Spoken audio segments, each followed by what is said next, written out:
Good morning. It has been a bit. It's all on me, I admit that. But I am here. It is the beginning of my second day in Edinburgh. And I'm like, bitch, you just need to pick back up and get back into it. So, welcome to another episode of Daily Dose of Ingrid the Rose. I'm Ingrid the Rose, and we're in Scotland. We're in Scotland. We're in Scotland. We're in Scotland. Yeah, we made it. We made it. We made it. We are here.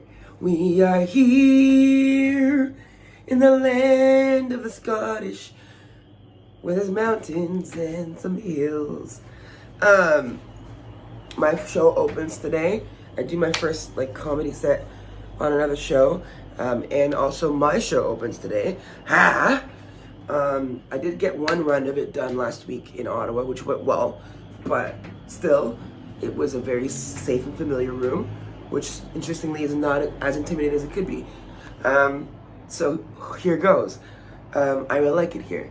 Vibes are cool. I know that it's giant, fucking weirdo theater camp because everyone's here for the festival, but I think I liked it here when I was here the last time too. Even though I was there for Jesus. I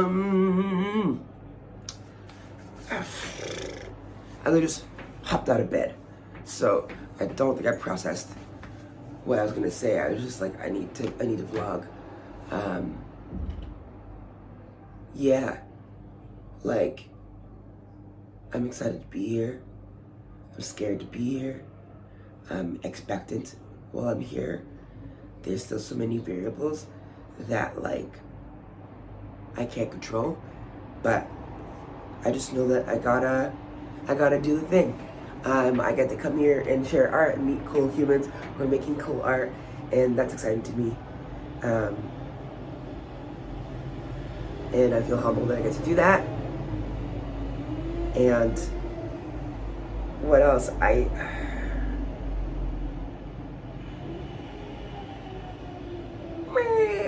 Oh, the sirens here sound different. They do.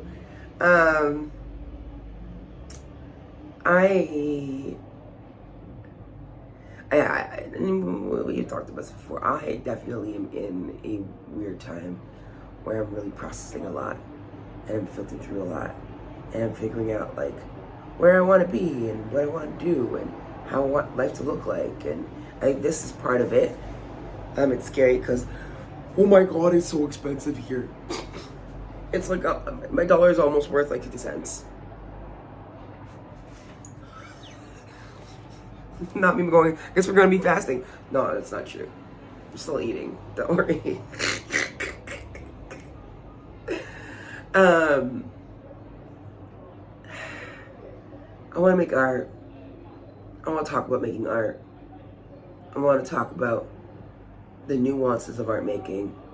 I wanna talk about the impediments and impediments.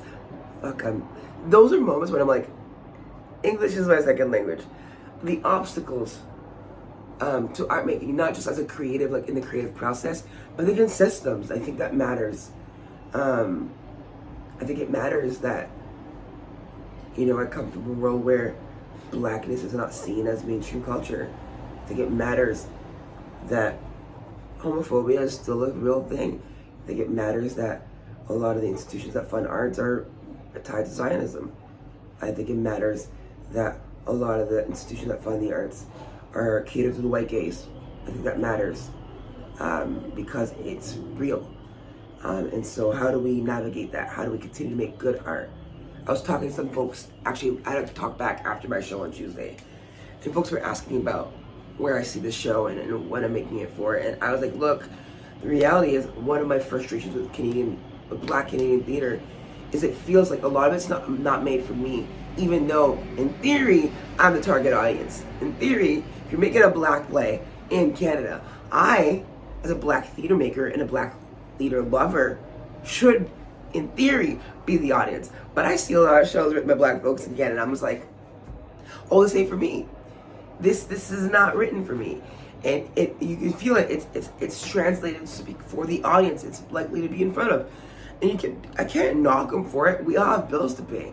And a bunch of white people don't want to feel alienated by the work they see on stage, but they're okay. People are okay with alienating the rest of us with what's on stage because no one else is no one else is translating for me.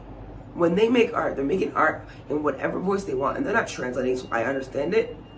I might because of context and experience and all those things, but no one's going out of the way to translate it so I can get it in my black body. And it frustrates me that we're not making much more art. Like, if you want to make art that is aware of the white gaze, that is A-okay. Who am I to judge you? It's your art. But I wish there was more black theater that just didn't translate for its audience, and that was okay being black. Now, maybe